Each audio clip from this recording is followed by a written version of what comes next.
Kalimutan ko mga parts. Kailangan pala iparehistro ang Vespa last month.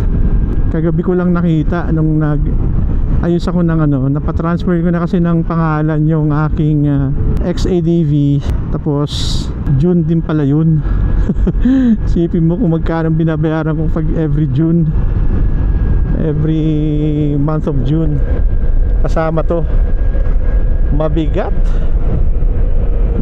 mga parts. So parehistro muna natin to.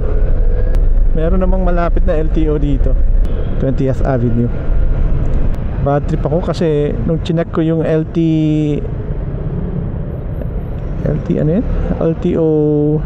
portal kagabi, nandun pa yung pangalan ko sa KIM ko. Wala namang violation so far. Problema ko mga part, hindi pala ako nagkaroon ng kopya ng deed of sale nun. Hindi ako nagkaroon ng kopya kasi ang nangyari kasi doon mga parts, ang kausap ko lang kasi doon is yung tao lang niya na kukuha ng motor. Yun lang yung kausap ko. Tapos ngayon ang problema ko, hindi ko ma-justify ngayon sa LTO na nabenta ko na yung motor. So just in case na magka-problema yung motor sa highway, patay ako. Punta lahat sa akin ng CC. Yun ang problema ko.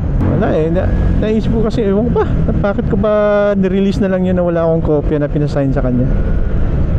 Hindi ko rin siya pwedeng ipasign dun sa deed of sale kasi una-una hindi naman siya yung bibili talaga eh. Kinuha lang yung pera, tapos kinuha lang yung dapat talaga I should have a copy para at least legit. Ay nako, ewan ko ba, doon ako nagkamali. Yun ang pinakabigas mistake ko. Hindi ako nagkaroon ng kopya. Dapat pinasign ko siya plus yung license niya. Hindi naman kasi buy and sell eh, pero dapat automatic yun. I should have a copy. Kasi during the time na yung nabenta namin yung kotse, ganun naman ang nangyari. Binigay lang namin, benta na. Wala talagang idea about buy and sell. Mga small items lang talaga, hindi yung mga big unit. Pwede ko ibenta. So at least lesson learned. So magkano kaya sa tingin nyo ang penalty ko nito? Wala pa naman, weeks pa lang naman. Wala namang isang pang buwan. So sakto lang to. Wala pa namang 2 buwan to. Wala pa isang buwan. Ito maliit lang siguro to.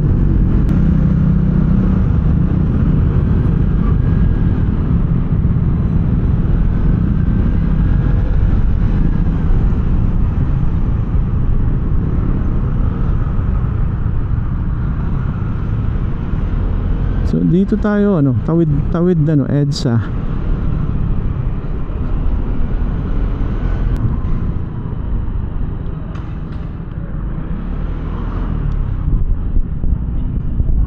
Dito pa ba?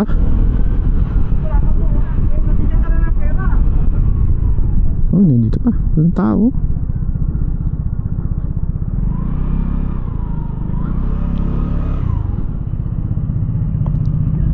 Oo. Talikod, patalikod.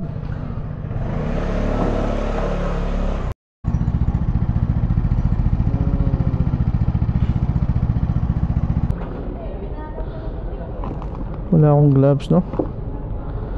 Okay na. Registration natin. Meron na tayong smoke belching. Smoke belching. Tingnan mo, walang tao dito.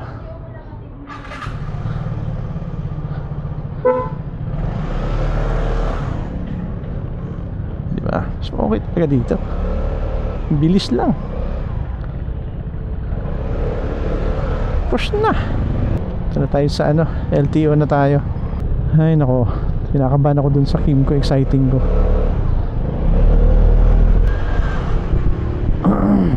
Galing naman ang park nito. Ang galing nyo mag-park. Pag kayo talaga mag-park sa gitna ng daan.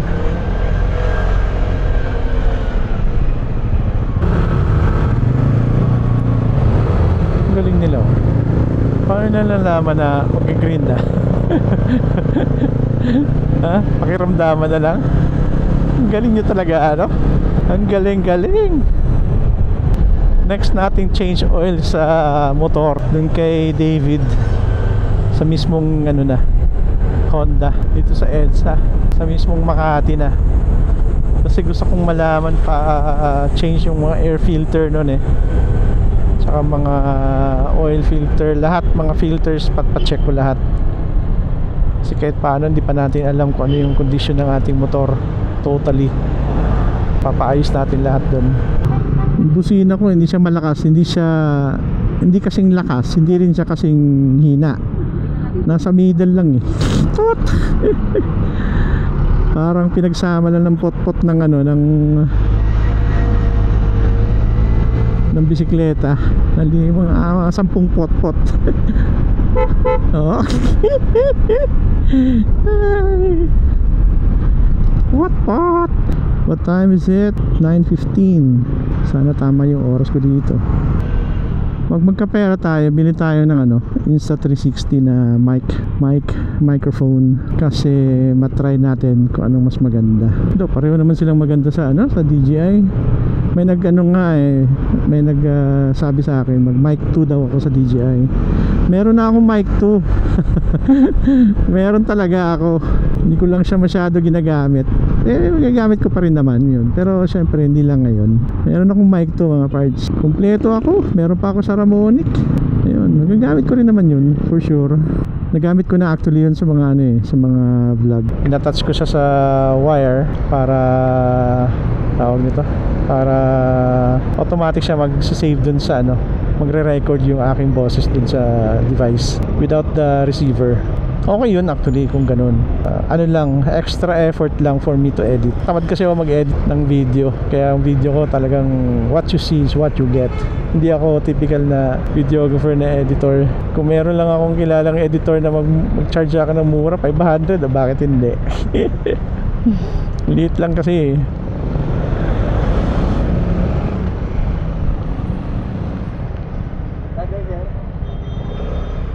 pa-stencil na lang siguro kasi meron na akong smoke tsaka pwede, ayun pwede ito, alis na kaya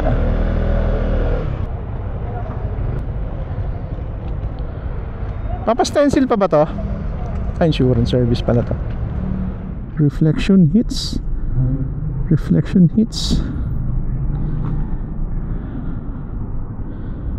So binayaran natin yung mga parts dito is 385.75.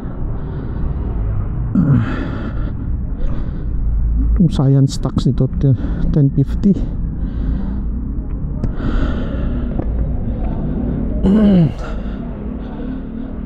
Ang aking penalty is 120 pesos. 385. So sa insurance is kano insurance ko 600 insurance plus 550. O diba? Hindi nga umabot ng 5,000. Ganda sa mata. Sagad ko ba? Huwag lang manakaw din Sige bro. On ako sa inyo. Sayang din pag naputikan. Huwag lang maulanan.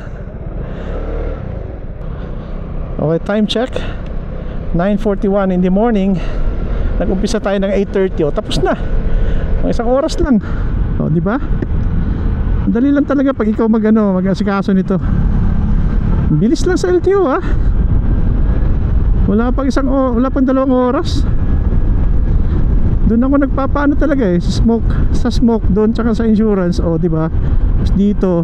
So nagastos ko lahat 385 yun sa registration. 550 doon sa sa smoke. 600 sa insurance. Magkano lang total? Plus tip 100 pesos sa doon sa nag-stencil kuno. Pero actually yung papel lang yung binayaran ko doon talaga. Kasi hindi naman siya nag-stencil. Hindi na pala usong stencil ngayon mga parts.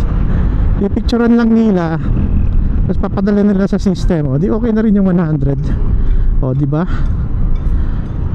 Meron akong nag-withdraw ako kanina ng mga 7,000. May pamamalengke na ako. Alright, ganun lang kadali. Dito lang sa 20th Avenue LTO. Malapit lang to sa amin.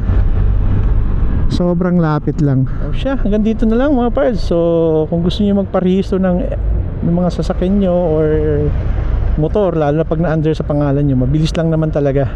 Dito sa Project 4 or sa Pitwason, sa kabilang side, sa may EDSA, nandun yung smoke tsaka yung insurance. Oo, so magagastos mo lang doon is mga 1,150 plus 300 plus. Wala pa umabot pala ng, hindi man lang umabot ng 2,000 yung binayaran ko for today's video. Activities. Stay safe, ride safe. God bless everyone. Bye.